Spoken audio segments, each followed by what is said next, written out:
Hello and welcome to the first class in this human design relationship series. First class today will be on bonding strategies. How do you move towards and away from love in your life?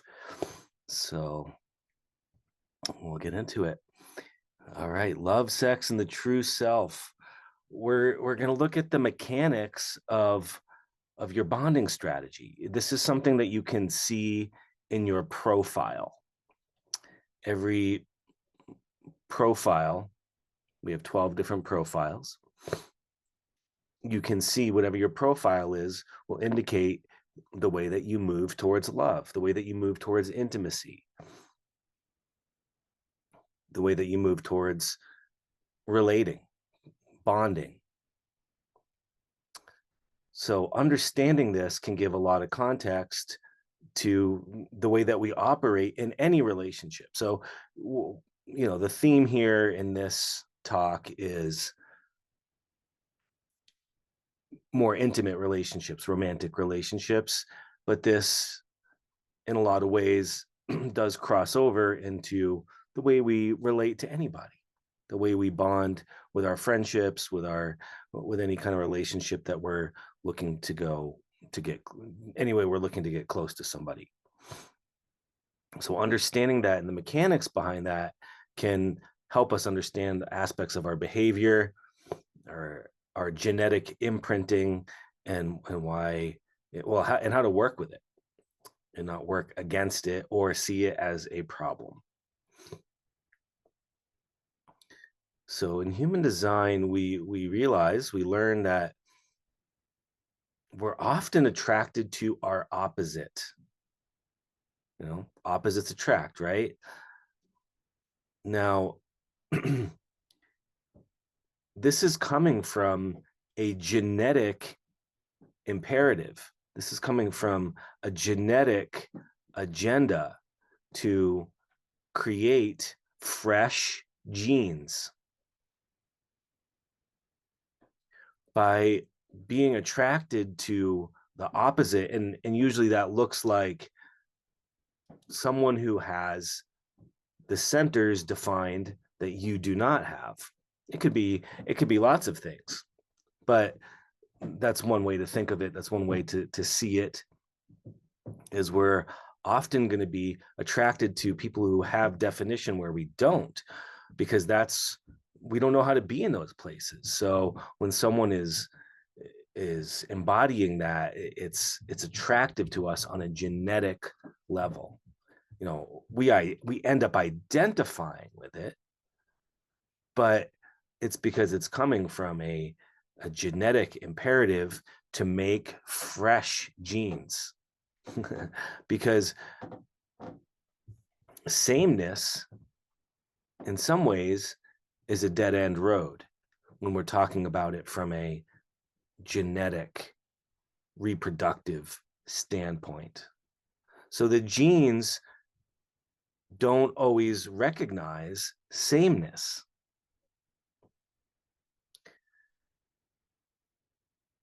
You can be in the same room as someone who's got a very similar design as you, and not, depending where you're at in your deconditioning process and your experiment, you're not going to notice them. They're not going to be attractive to you, which is kind of wild. So the deeper we go into our design, we do start to recognize and resonate with more of the same, because we're not being driven by these not self imperatives. And so we're looking at this from several different angles and different levels, because what's attracting us and what's our relationship to it? Because eventually we're gonna recognize that we can still be attracted to the opposite, but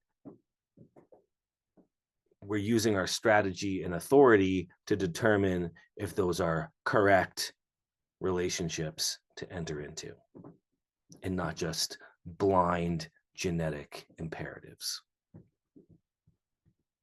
So yeah, this genetic imperative, our genes have their own agenda.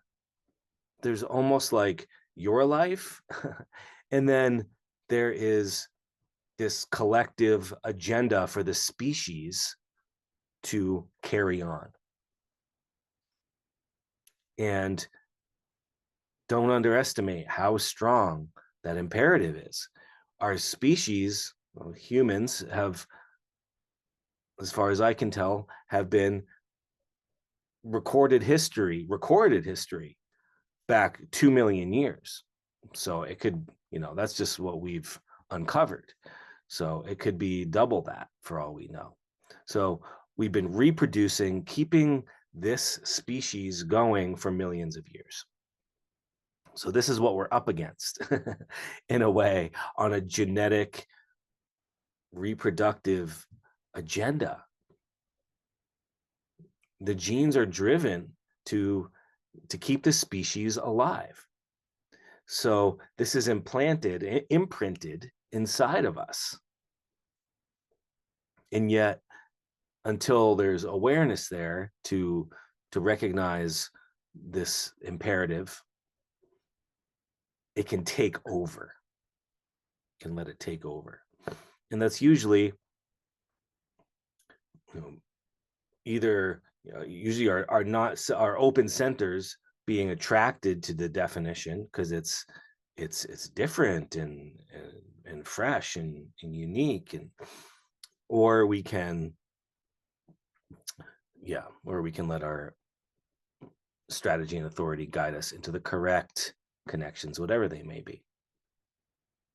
So this offers a very different perspective in the sense of what turns you on. What do you find attractive? Is it coming from your personality, or is it coming from a deep genetic drive? So what we're attracted to is coming from the genetics. Who you find attractive, what makes your motor hum, what turns you on, whatever it may be, whatever your type is. It's coming from the genes. So this is going to bring some awareness to recognizing that drive and having the right relationship to it, so we can wake up with our imprinting. We can use our limitation to our advantage. Basically we can recognize our imprinting and work with it. That's what I mean. Recognize your imprinting and bring awareness to the process that you've been given. So your mind is it might identify with it, is going to say lots of things about it. But once you have awareness of your bonding strategy, you can take the blame off it, you can take the problem off it, you can see it for what it is, and you can have context. So your outer mind can have context to follow your strategy and authority to enter into bonds correctly.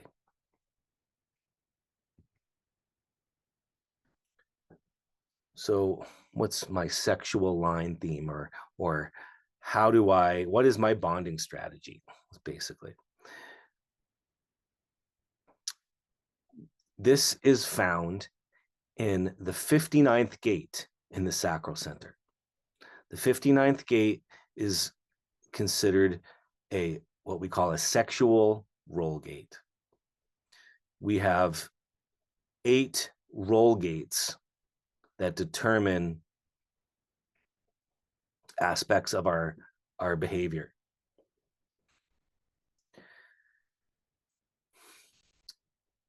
4 of those are found in the G center, 2 of those in the sacral, and 2 in the 2 others are in the solar plexus and the splenic center, or one each. 1 in the solar plexus, 1 in the splenic center. So you don't have to have the 59th gate defined. Everybody has everything. This gets a little confusing when we talk about roll gates, because you don't have to have the roll gates defined.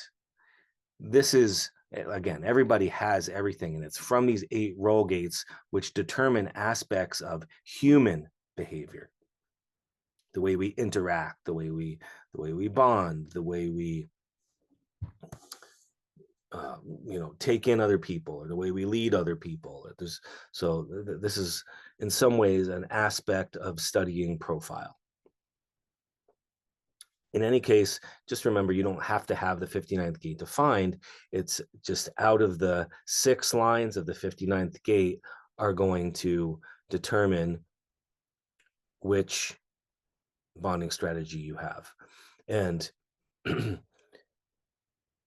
it's going to be most resonant and determined by the line of your personality sun.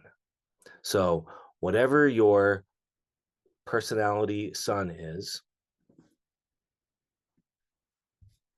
this is my chart, I happen to be born in the 59th gate. But this could be any number here, depending on what your personality sun is. It could any one of the 64 gates, and then point whatever here. So I'm a 59.3. It's not really 0.3. It's just saying I was born in the 3rd line of the 59th hexagram, 59th gate. So I have a 3rd line bonding strategy. So whatever this number is right here, 1, 2, 3, 4, 5, 6, is going to determine what your specific bonding strategy is. This is specifically where you find it. Now, if you happen to have, I don't know, I'm just going to make up a number here. Say you're born in the 46 gate. Say you're a 46 2. And you also have the 59, but let's just say that's another number. Let's say that's a 59 6. Which one is going to be more, are you going to be a 2nd line bonding strategy or a 6th line bonding strategy? Well, it's going to probably more default to this, although you'll be able to relate to that aspect as well. This is going to be more where we're going to look, though, is the 2nd line bonding strategy. So here are the primary keynotes of the 6 lines, the 6 types of bonding strategies of the 59th gate. First line, 59, the 59-1, pursuer, pursued. I'm going to go into all this in detail. The 59-2 is called shyness, boldness. All of these have a duality. All of these have a binary. 59-3 is called bonds made and broken. 4th line, confidant or not, or it's also called brotherhood, sisterhood. 5th line, seducer, seduced. And 6th line, soulmate or not, sometimes also called the one night stand. We'll get there. Explain it when we get there. So so this is all based on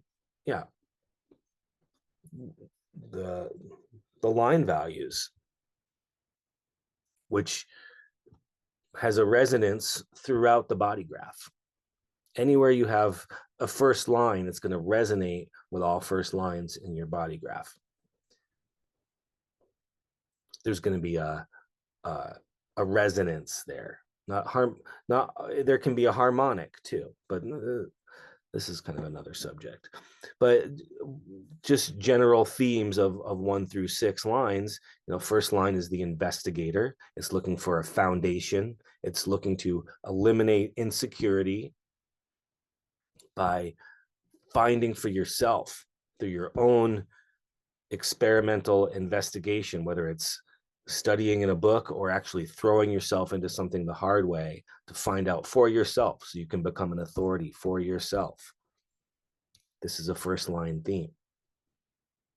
The second line is the natural, or what we call outward projection. Here's the house metaphor. You know, the first line is digging the foundation. It's looking for what's solid on the bottom that it can build its life upon. The second line is just kind of doing its own thing. It's just outwardly projecting its nature, and it's every second line is naturally talented in some way at something.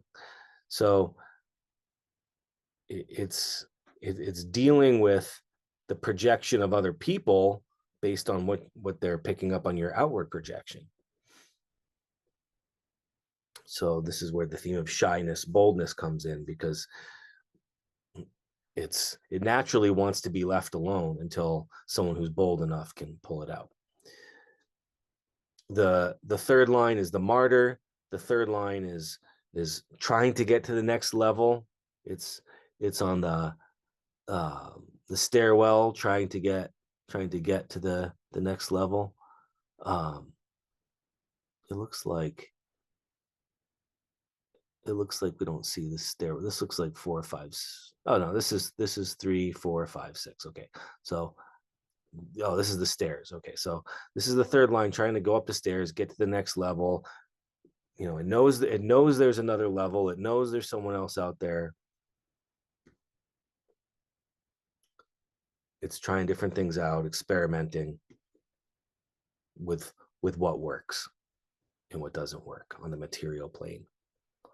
The fourth line is the opportunist, just arrived here on the second level, just looking for its people, looking for the right people to build your life with externally. The fifth line is this kind of mysterious being up on the second level. It deals with the projection of other people. People just see this mystique, this mysterious being up here, and all they can do is project who they think you are. And it usually has a positive projection up front.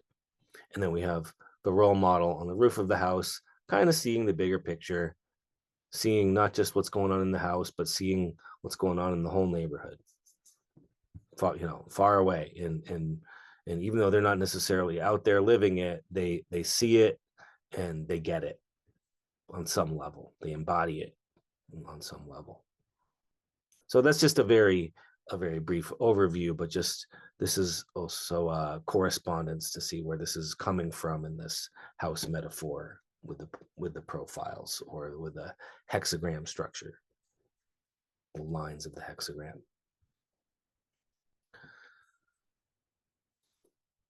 So the 59th gate is the gate of intimacy. This is what we call it's a genetic role gate.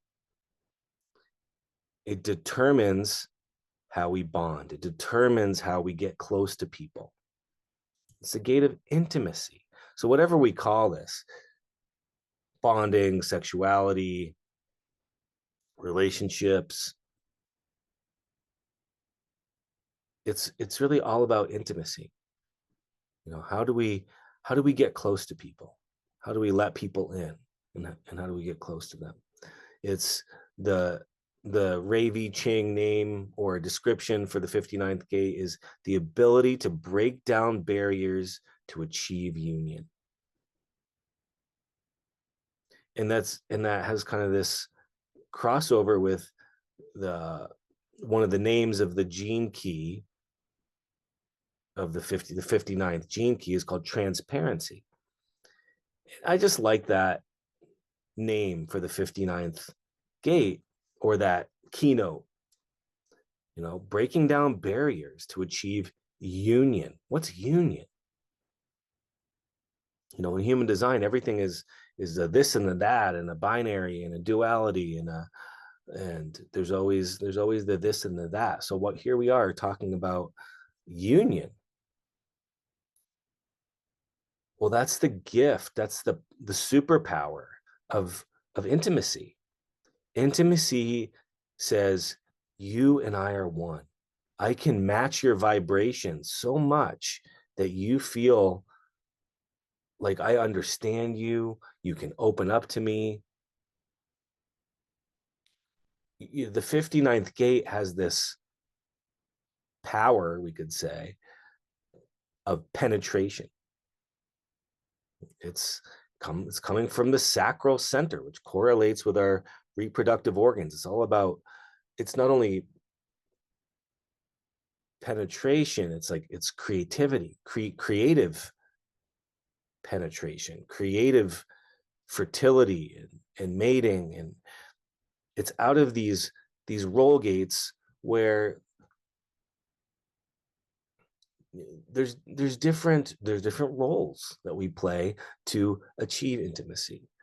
And I did a talk recently called The Faces of the 59.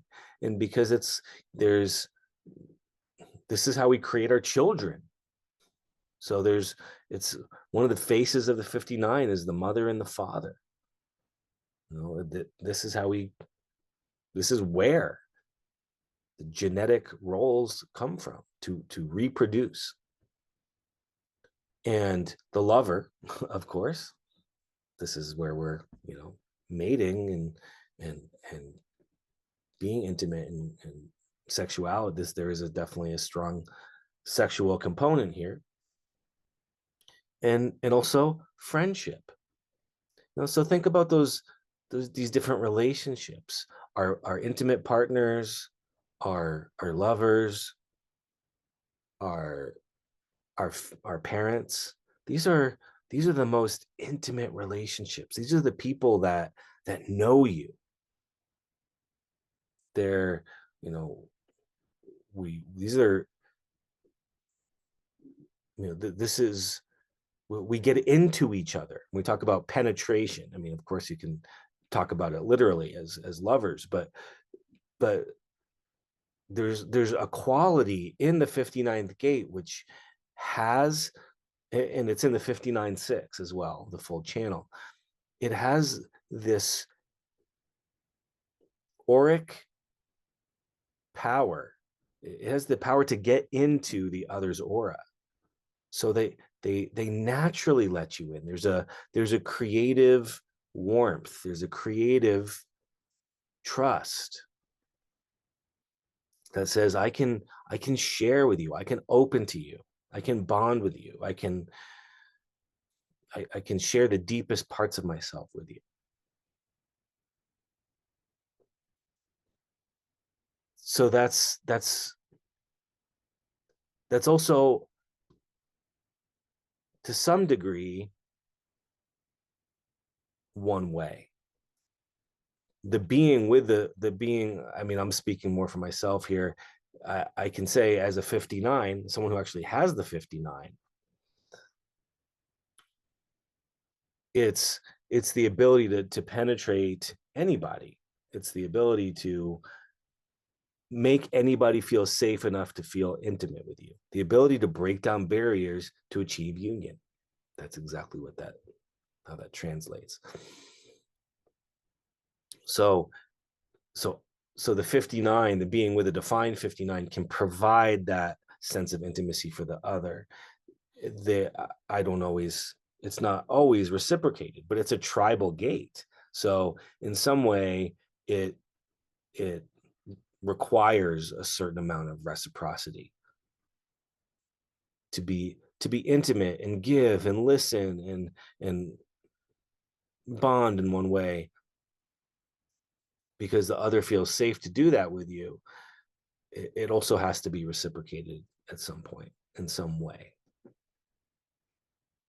particularly when we're talking about these deeply intimate relationships with your close friends, your lovers, or your family.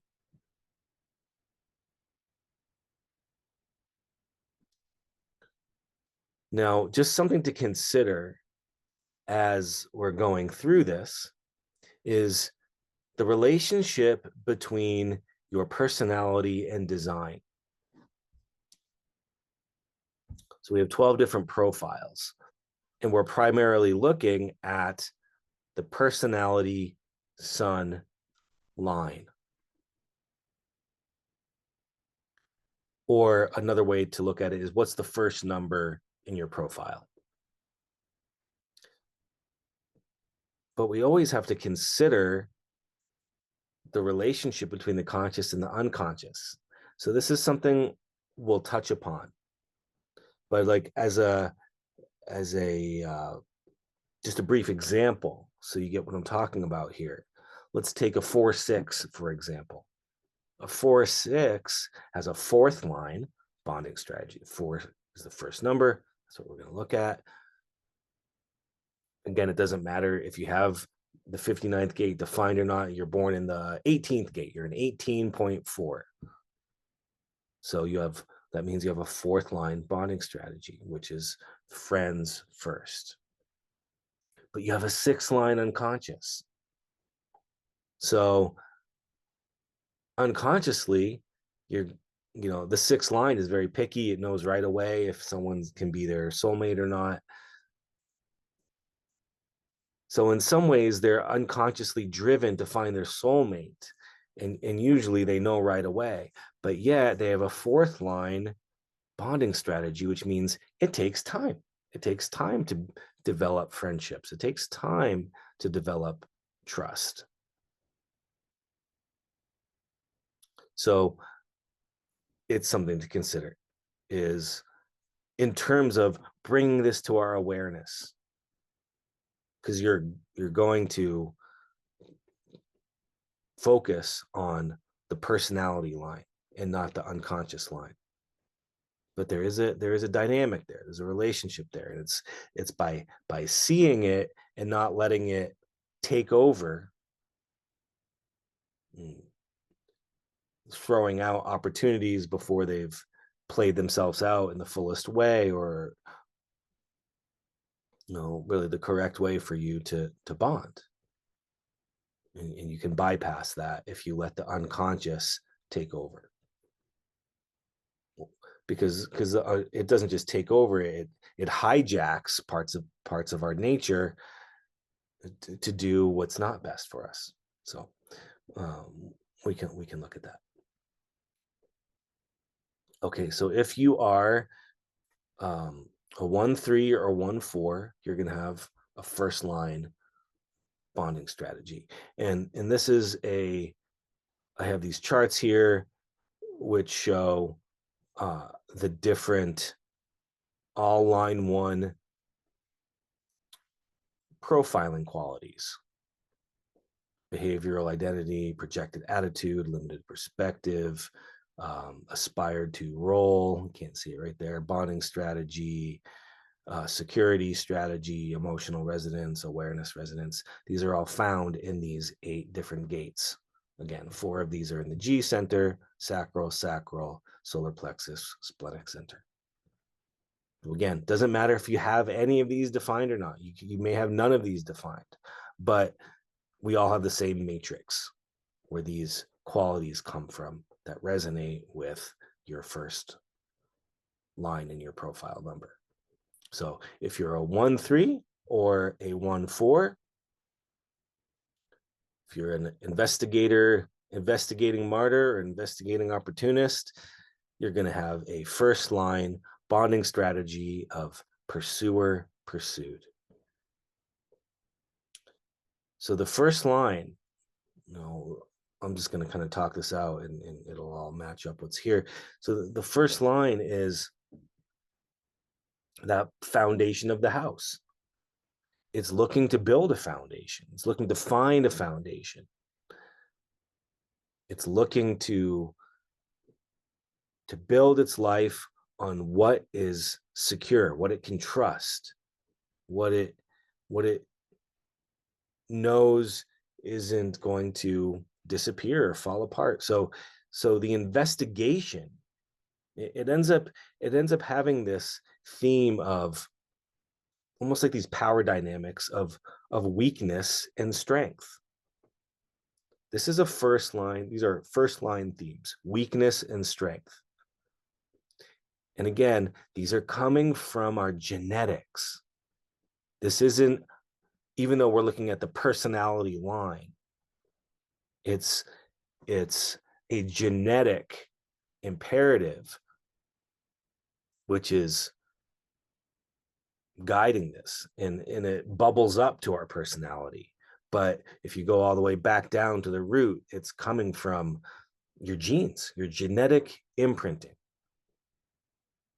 And your personality sun, and your personality sun line is the very specific imprinting. The sun wasn't just in whatever gate when you were born, it was in that gate, in that line. And so it's a very specific expression, very specific imprinting. And so first line has this theme of weakness and strength. And from a genetic standpoint, that is how the genes survive. The strong or the weak bond to the strong, because it says, oh, this is safe. Oh, I can trust this. Oh, that strength is an authority. That strength clearly has eliminated any kind of insecurity or sense of inadequacy. So there's a power dynamic here in the first line bonding strategy. 59.1 is called the preemptive strike. In the first line of any hexagram is like the raw essence of any hexagram. And so when we're talking about the 59.1, I want to bond. It's the raw essence. It's not here to put on a mask. It's not here to play games. It's not here to be super diplomatic and strategic. It's called the preemptive strike, which is a military term, which basically says, I'm going to get you before you get me. I'm going to be in the power position. I'm going to be the strong. So, there's no morality attached to these terms, strength and weakness. Weakness can be correct. Weakness isn't, let's not try not to think of this in terms of, like you're a wimp or something like that. It's, and that's because it's coming from, some problem. It's, the weakness is until you figured something out, until you can trust something, there's just that sense of insecurity. You're not in the authority position. So that's one way that genes will survive. It's very natural for the weak to bond to the strong. It's very natural for someone who doesn't know something to align with the person that's an authority about something.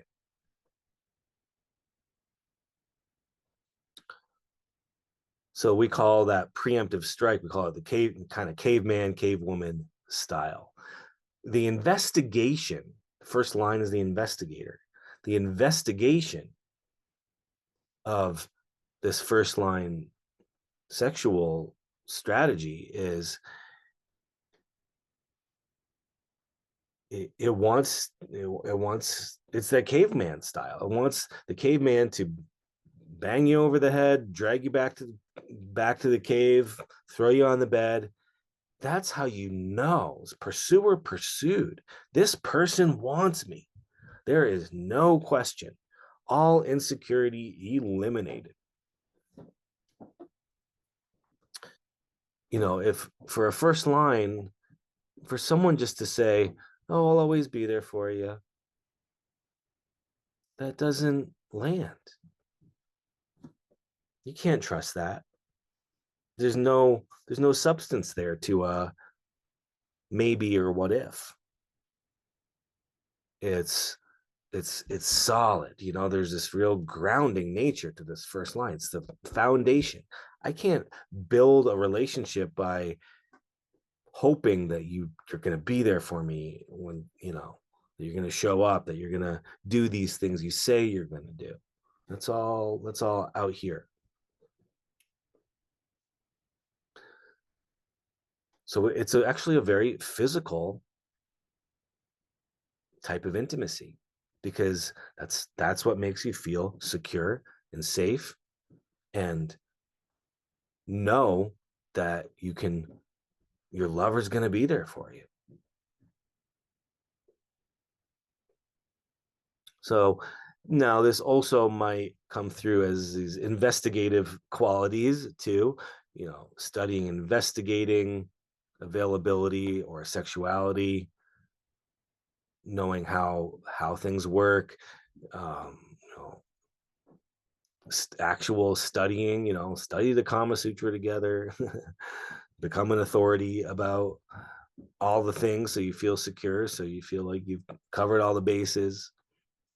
there's there's an aspect, this word authority, I know, and not in the sense of strategy and authority, but knowing something for yourself. So if you're a first line, if you're a 1-3 or a 1-4, you're someone who has to learn for yourself the hard way with anything you do. Someone can't just tell you how things might work. That's basically useless for a first line. They need to know for themselves, so they can investigate things, study things. Again, actually reading about things, but it could also be, in general, it's investigation through your own direct experience. Maybe a 1-3, or probably more a 1-3 rather than a 1-4, would try out all the different types and find out for yourself how you know how is a projector lover, how is a generator lover, how's a manifester lover. um, so this is first line bonding strategy. Now, when we consider like I was saying, the dynamic between the conscious and the unconscious, let's look at that for 1 second. With a 1-3, there's a third line unconscious. The third line is always testing. That's why it's called the martyr. It's always going, you sure? You sure this is the right partner? You sure this is the right lover? You sure you've eliminated your insecurity? You sure you can trust this?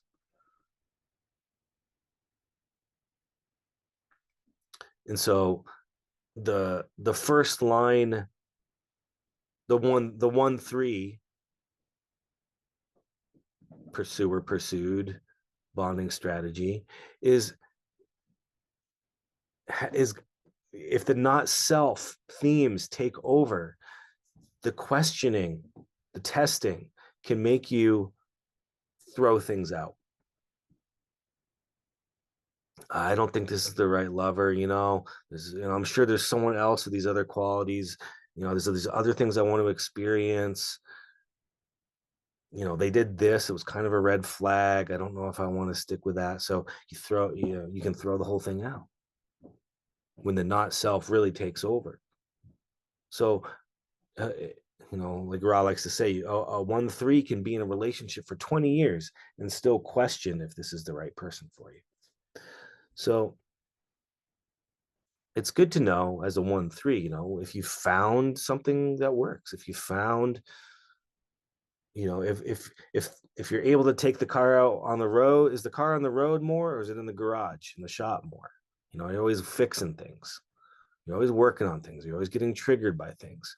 Well, and maybe that third line unconscious is there to protect you, to find what really does work or what doesn't work. But if your car's on the road, and it's functioning, and you enjoy the times you're on the road, then you know observe observe your third line unconscious going, are you sure this is the right one?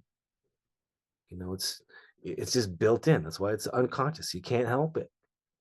Now a 1-4 is going to have that fourth line unconscious. So there's going to be a different dynamic there. They're not going to be testing things. It's going to want to feel unconsciously like you can always be friends. Like you can always have this fourth line networking externalized foundation. There's going to be want to be this unconscious, almost like an unconscious that wants to be friends, you know, and so yeah, there's going to be a different unconscious drive there. Now, if you are a 2-4 hermit opportunist or 2-5 hermit heretic, you're going to have a second line bonding strategy. The second line bonding strategy is called shyness and boldness. So the second line is the hermit.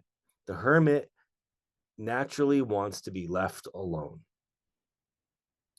And why do they want to be left alone? So they can just be their natural self, where they can just, it's like relaxing. It's relaxing for them to be left alone. But because everyone sees something in them, there's this almost double projection of the second line. They're emanating, this outward projection is this emanation of, these are my natural talents. I don't see them myself, but everyone else is going to see them, and everyone's going to want something to do with them. So the second line can get a little tired of everyone always wanting something from them or projecting something back onto them about how they interpret what's coming out of them. So the second line wants to be left alone. So they have this strategy of, let's call it playing shyness. This is coming from a genetic standpoint that if someone really wants something from me and they're bold enough to pull it out, then I'll come out of my hermit cave. The second line, the hermit is waiting for the call. So they're going to play shy until they feel the call. So someone has to be bold enough to break through their shyness. And when they do, that's usually when the second line comes out of its cave and becomes the bold one as well.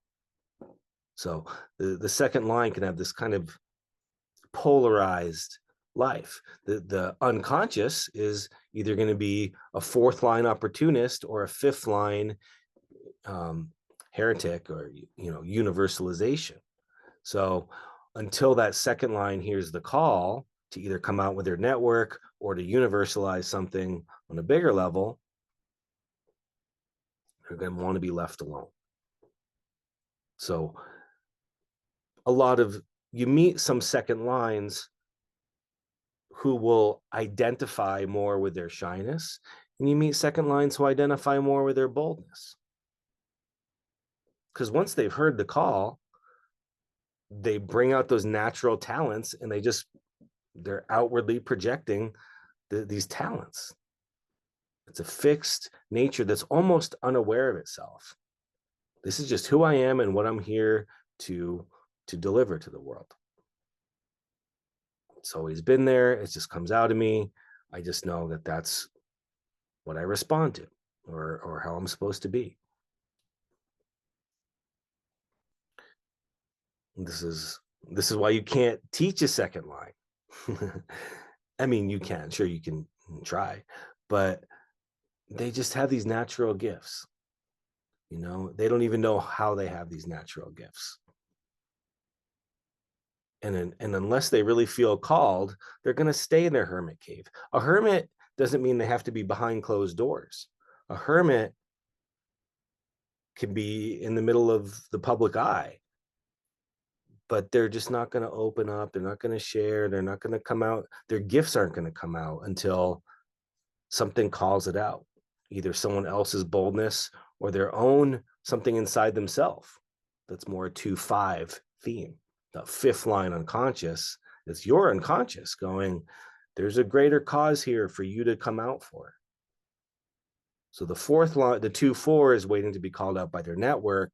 The 2-5 is more waiting to be called out by, your higher self or your unconscious drive.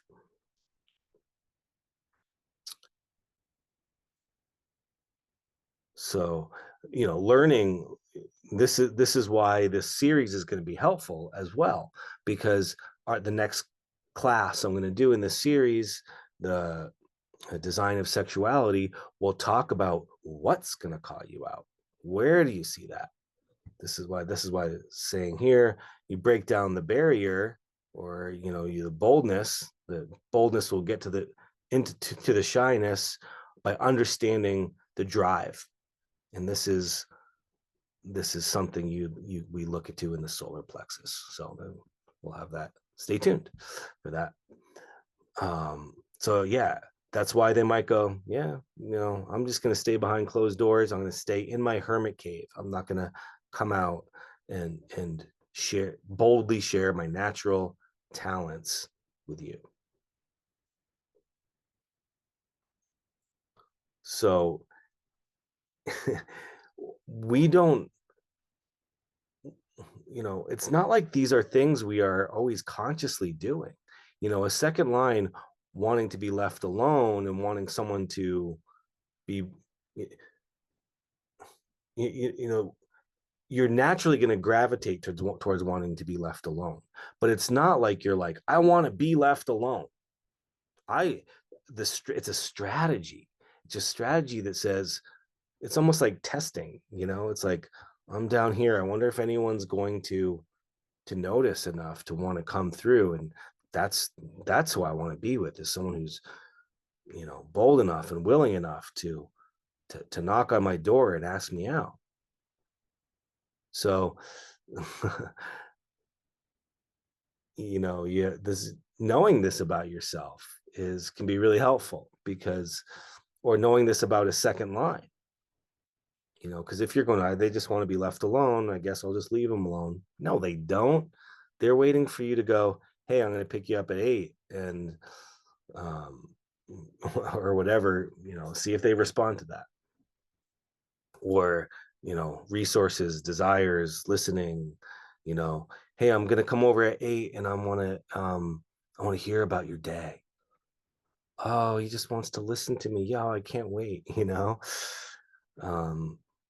or hey, I'm going to come over at 8 and I'm going to take you out to dinner.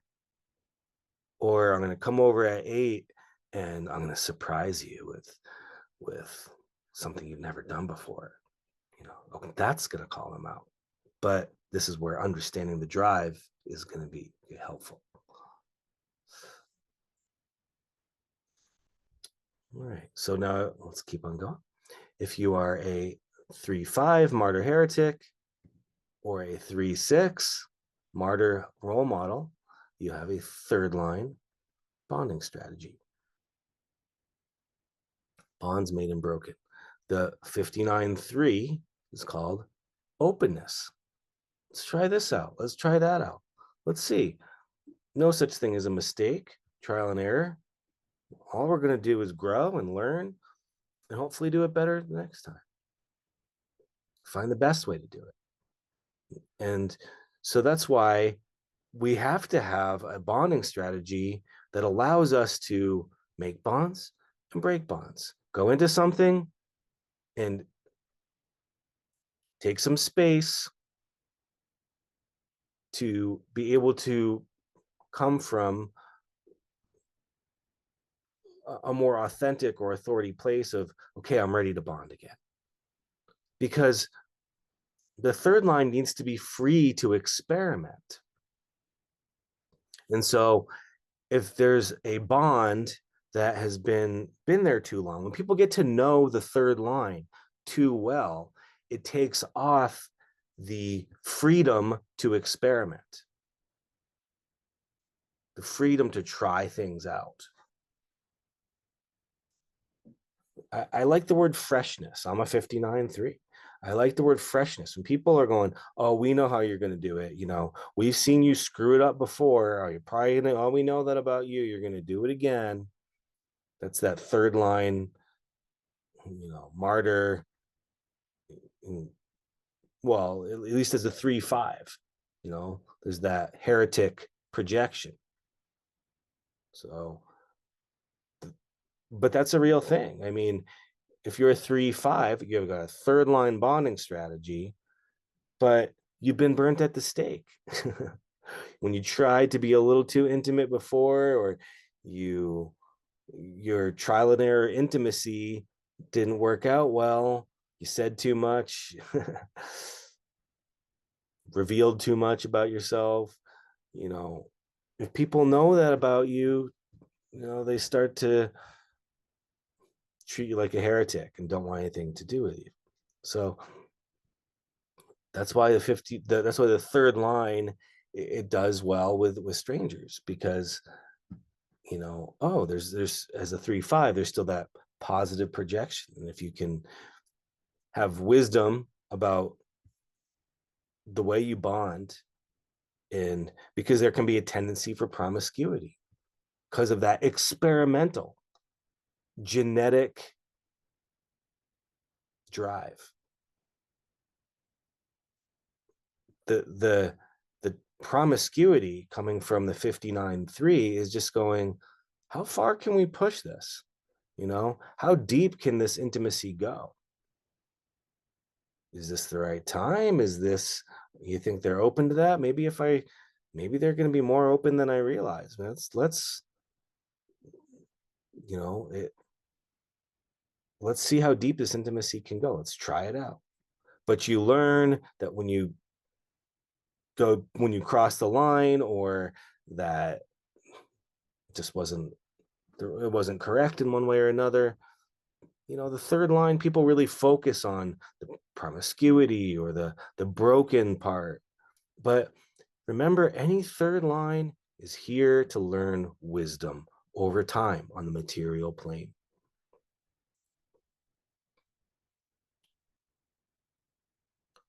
Again, through the drive themes, the well, we'll save it for that next part, but it gives more context for what you're experimenting with.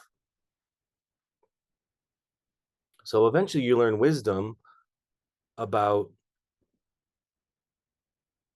how to bond. Correct ways to bond. Correct. How deep can you go without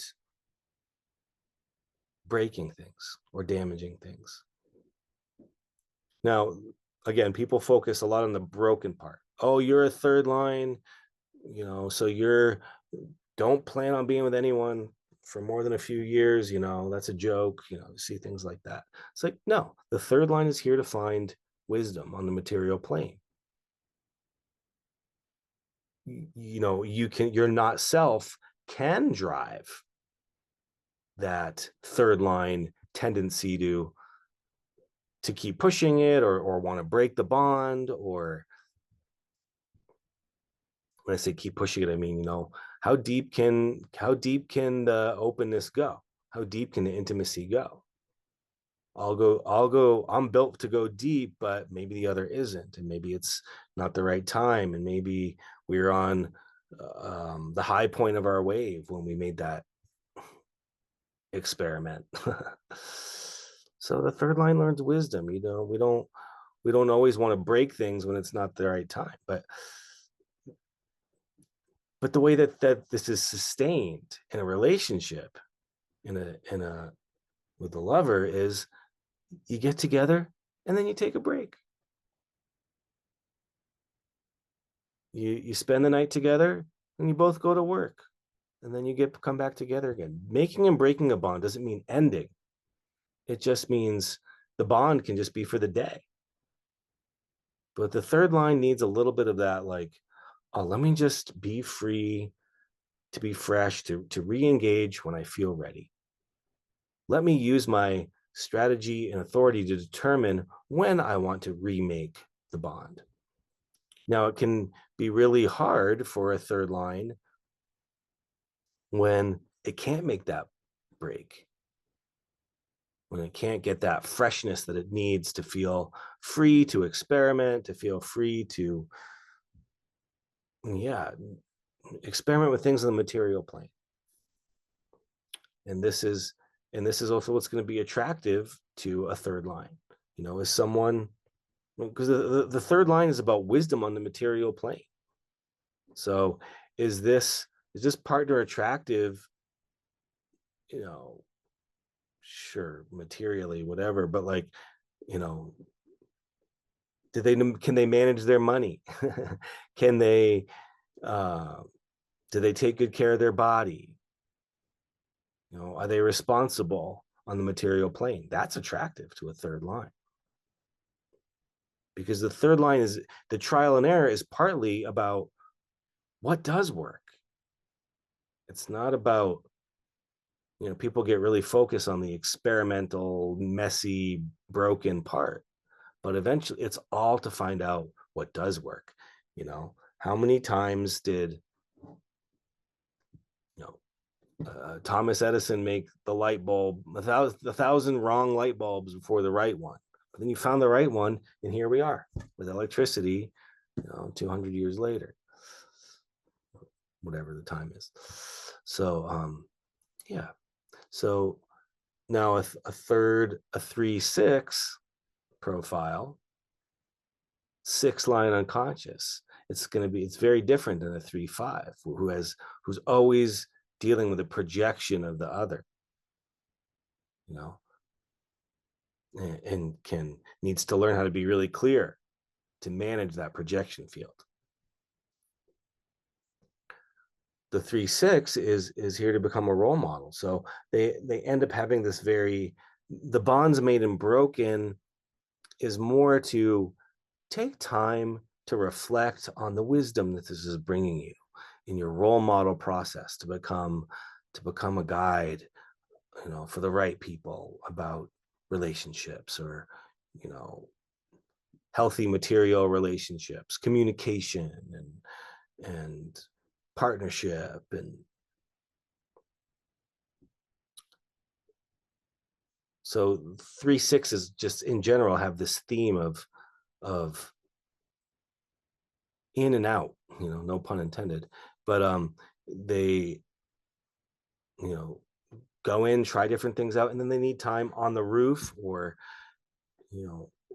aloof, withdrawn, to reflect on the wisdom gained from trial and error experience. And then they come back in and have some more experiences. So if you are a 3-6, or this kind of goes with a 6-3 as well, there's going to be this theme of in and out, on and off, bonds made, bonds broken, making bond, breaking the bond with the same person. And it can just be confusing, because your lover can go, well, what is it? Are you in or out? Are you committed or not? Are you moving in, or are you keeping your own place? I mean, it's going to play out in lots of different ways, but that need to get messy and try things out, learn for myself, and to this, this body needs time alone to integrate all of that. I need a break from the wild, messy, experimental trial and error experience. So yeah, once you understand that about yourself, then again, you use your strategy and authority to determine when it's correct to make the bond, when it's correct to withdraw and have your time on the mountain, the time on the roof. And it's not a problem. And the other can understand that about you, and the right person will love you for that.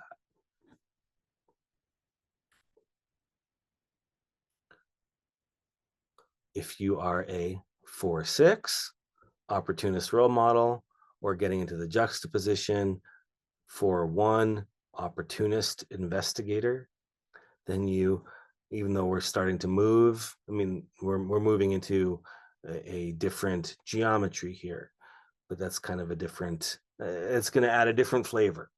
You know, a 4-6 is different than a 4-1, obviously. And so we're going to have those themes of, you know, these different profiles.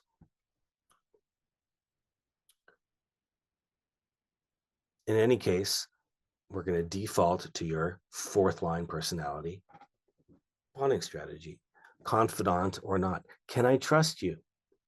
And the way that I trust you is by being friends first.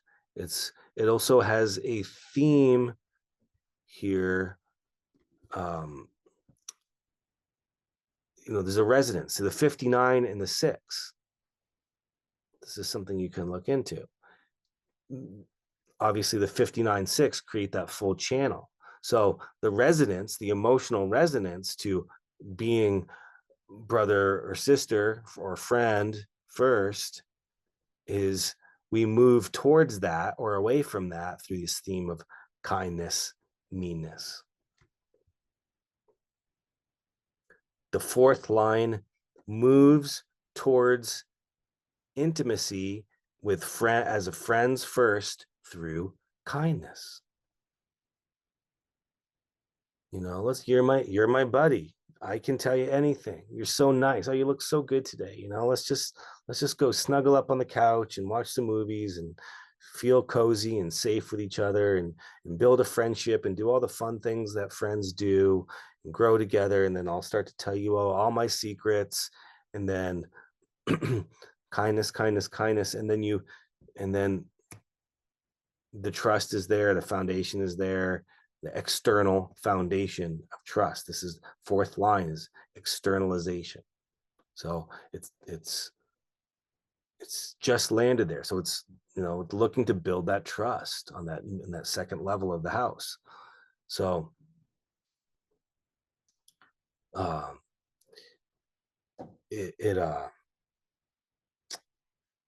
yeah, so you move towards intimacy through the kindness, getting to know each other, and then you take that next level. One day you just looked at each other a certain way.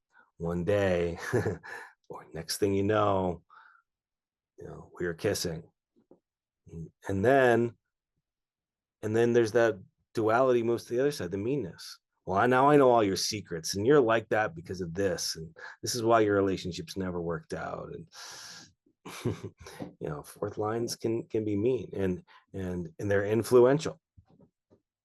You know, you can influence others in your network.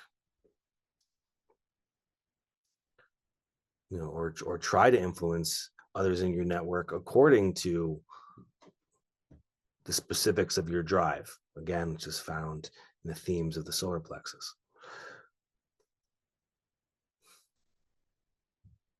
So a 4-6, here we are, is kind of the example I used in the beginning. The 4-6 is going to move with kindness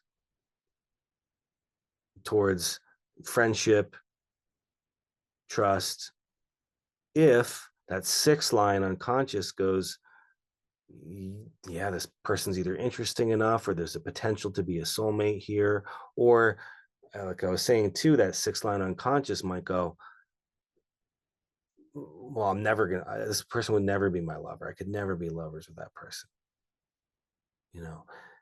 Which I'm sure this can play out lots of ways, but there's almost a dilemma there, because the 4th line needs to build trust over time. The 6th line seems to know right away if that could be your soulmate or not. So yeah, when a 4-6 really finds the right person, it's because after building trust, getting to know someone, you really do then, and only then, that you see, oh, I actually love you. You could be, you might be my soulmate. So there might be this element of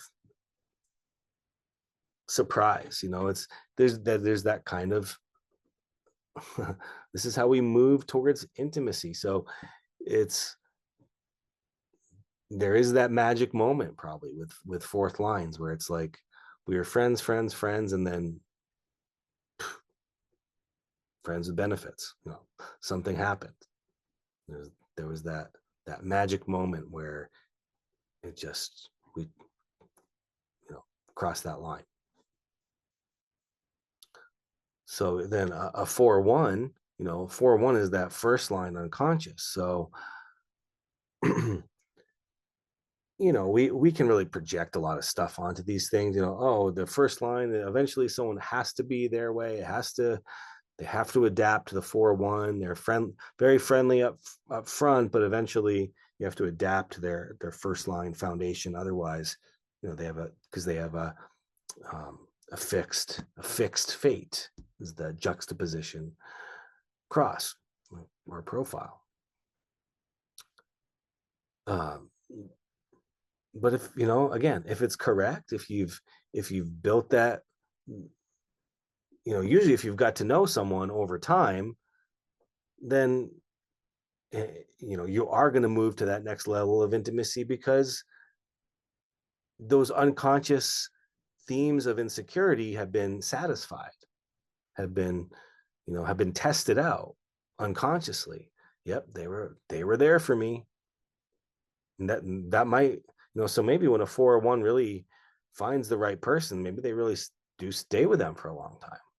So you might see, again, you can see this play out lots of ways. There might be 4-1s that are single their whole life. There might be 4-1s that have, the right person that they found for their whole life. And probably everything in between, but these are just themes that you can recognize with a relationship with the unconscious, first line unconscious, to go, can I trust this? Is there a foundation here? There either is or isn't, or you're still seeing how it works with the trust. Okay, I'm getting through here. So if you are a 5-1 heretic investigator or a 5-2 heretic hermit, you're going to have a fifth line bonding strategy called seducer seduced. The other name for the 59-5 is the femme fatale or the Casanova. It's this seductive projection. The fifth line has this built into its genetic nature. It says a projection, which says I know something. I embody something. There's something about me which it's attractive. It's seductive because people basically say, yeah, you know something. You've mastered something. You're I don't know if authority is the right word, but you embody the essence of something, whether they actually do or not. That's why like I was saying about the 3-5 learns to manage that projection. Oh, you see these things in me, but I just want to be really clear, third line material wisdom, just want to be really clear that that's not my thing. I can't deliver that. So reduce the disappointment that comes from the projection. Disappointment ends up being a theme, with a 5-1 or a 5-2, because projection equals expectation. Oh, you embody this, so that means you're going to do this, this, this, and this. But is that really, is that correct for the fifth line being? Is the 5-1, again, first line unconscious, do they know what they're talking about? Do they embody something? Have they investigated it themselves to be able to universalize it, seduce others with your practical knowledge? So it's interesting to see. I feel like it might be one of the more challenging, potentially, nothing's black and white here, lines to share, meaning two fifth lines. Someone's got to be the seducer. Someone's got to be the seduced. So someone kind of has to embody this practical knowledge more than the other one. So, I could see how that could potentially be um, you know, based on all the other elements in design, create some kind of relationship dilemma.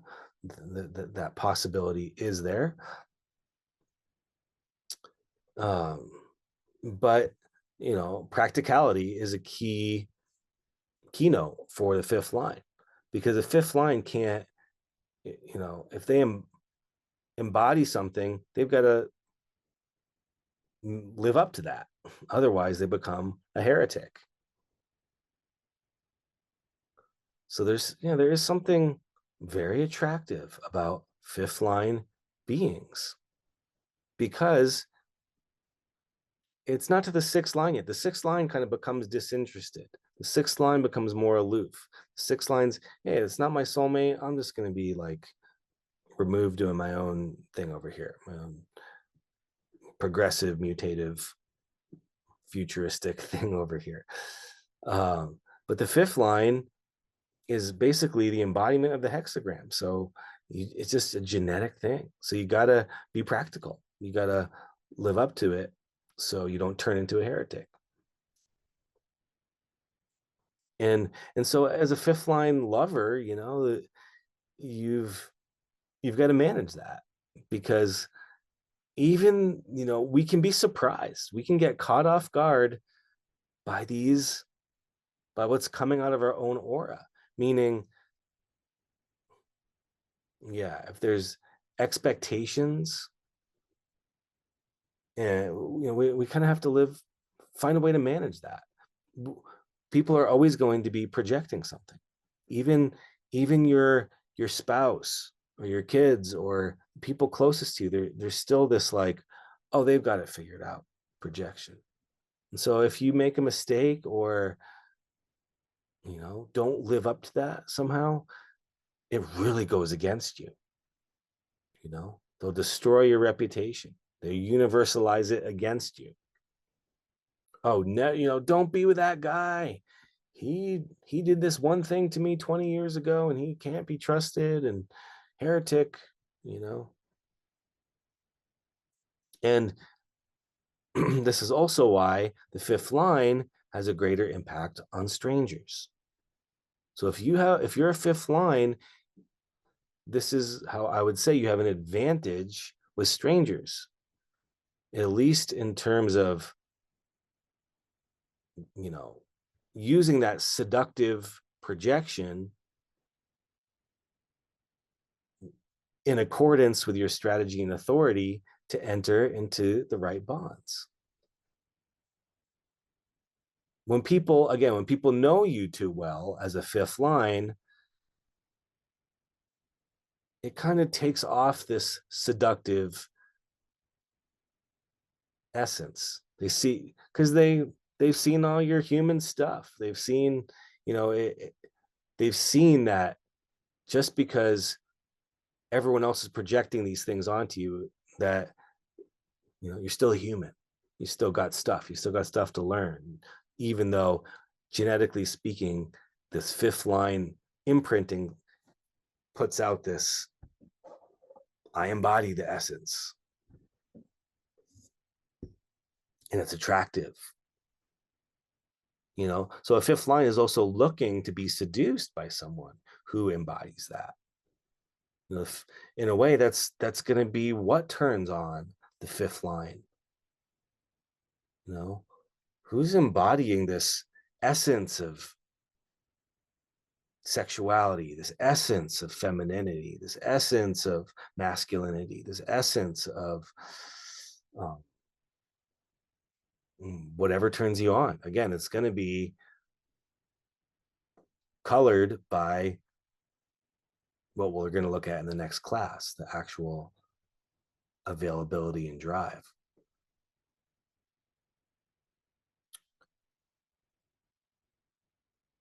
Yeah. So yeah, a lot of these fifth line themes just get applied into the sexuality.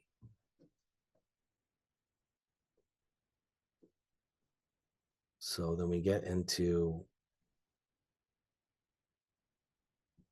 the sixth line bonding strategy, the role model hermit, 6-2, or 6-3, role model martyr. So the sixth line bonding strategy, the 59-6, is soulmate or not.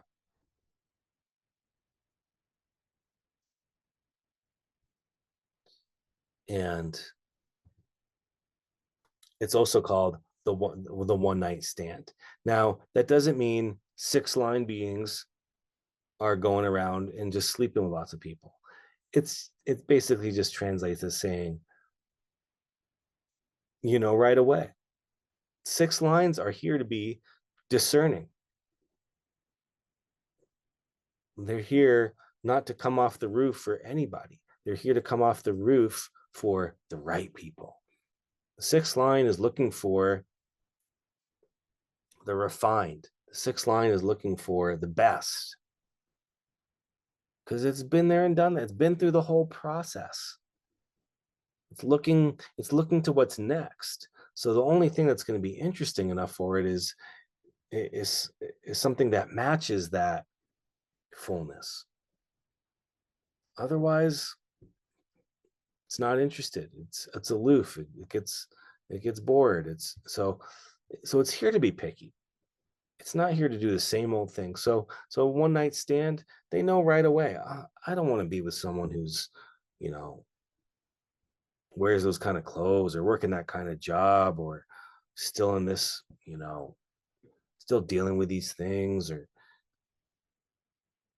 or looks that way or smells that way or tastes that way. They're just thinking, you just know right away. Again, it's going to be determined or colored a little bit by the other factors of the design. So of the full the quantum of the person's imprinting. So again, a sixth line as well is going to have 3 phases. First phase until 30 is that trial and error phase. They're going to probably try lots of things out. It's a third line phase,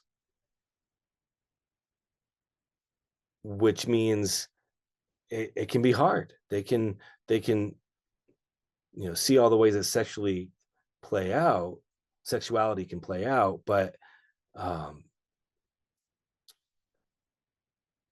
they can get banged up by it, and in that 6 line essence, it can be hard. In the second phase, they become a little more their availability can become more limited. They got too banged up in that first, no pun intended again, in those first 30 years, that they just want to be on the roof, be aloof on the roof. And it's really something that is cutting edge enough is what's going to call them out. Now, that's going to be a lot more, these themes I'm talking about are going to be a lot more for like a 6-2 profile. When I say call them out, what's going to call you out? A 6-3, like I was saying earlier, with a 3-6 is going to have that in and out kind of thing. Because when you have a third line unconscious, you're going to go, I can only be on the roof for so long. I got to keep this wisdom, growing process going on. I got to go out and have some more experiences. I've learned some wisdom from those first 30 years, but But I've got to go out and maybe do it a little wiser, but I still got to get myself out. I got to go make the bond again, and then I'll break the bond and come back up here on the roof. So it's a little more, um, yeah. 6 3s, 3 6s have this like they're not on the roof for 20 years entirely. There might be a predominant theme there, but the 6 3 is gonna they're gonna want to keep on trial and erroring. Um, and then the third phase for all whatever kind of sixth line is that role model phase, you know, finding the right relationship to your sexuality, real true sexual healing, um, which yeah may or may not actually be very sexual. You know, the sixth line is very refined. It's a very refined sexuality. It's not, you know, 1 3 caveman style, drag him by the hair, throw him on the bed.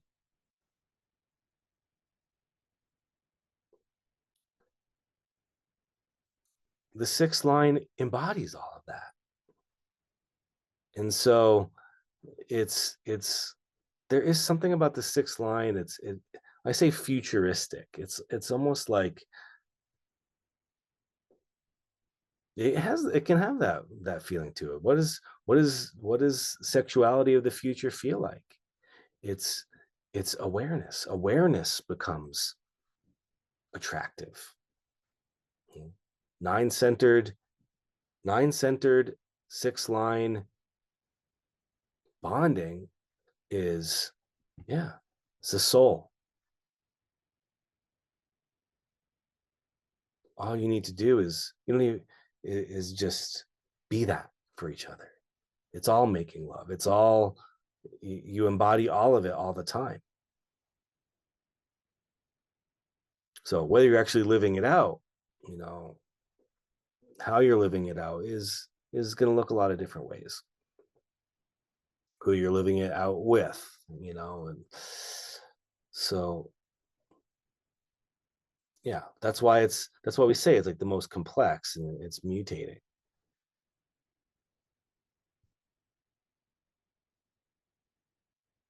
There's it's looking for the best. What is the sixth line? You know, the sixth line is here to kind of take us to the next level. So there's this mutative quality where it's looking for that. It's attuned to that. So this is an overview. Hopefully this gives you some insights into the way that you bond and seeing, you know, how you relate to it. Do you judge it about yourself? Do you let the openness take over the genetic imperative, almost animalistic genetic drives that are there? Or do you acknowledge it and use that imprinting with your strategy and authority to be animalistic or refined or whatever, but from your authority, you know, from a true from your true self. Enter into those things from your true self and not let the thirsty genetic imperative take over and hijack your definition, you know, into relationship where everything becomes frustrating or bitter or angry or disappointing. So well, the more you learn about this, about yourself and your lovers or loved ones, then it becomes almost like white magic because you know what turns them on, you know what turns you on, you know the right way to engage or relate with that, you know, from your authority. So our next class is going to be the getting into those specific mechanics. We're going to look at what we call the availability and the drive. You know, what turns you on and how does it turn you on? Where are you attuned and what actually is the way to talk to you about it. And then I'll have a class going over the basics of composites when you put two charts together, which is going to add another dynamic. And then our last class in the series, we'll be able to kind of put all of this stuff together. We can use some specific examples. And yeah, you're going to get a really nice overview of understanding how we bond and the mechanics of bonding and sexuality. Um, so yeah, a lot of this is going to have more context. Yeah, as you take the next class, just even get a foundation reading if you haven't had one yet. So you, because all of this fits into the quantum of your being. We're going to be looking at very specific places, but there's other aspects of your uniqueness, your imprinting that are going to all be in the mix of that we need to throw into the mix of all of this. You can always do a partnership reading directly with your partner, and just start, just learning all the mechanics, learning resonance, harmony, dissonance. This is something we talk about in the Rave ABC class, to also see certain ways that you might be attracted or repelled by someone, not self behaviors that drive us. So yeah, just learning the mechanics of the quantum of our matrix. It's all connected. So all right, that is it. Thanks for being here, and we will see you in mechanics of sexuality class next week, or in the downloads. All right, bye for now.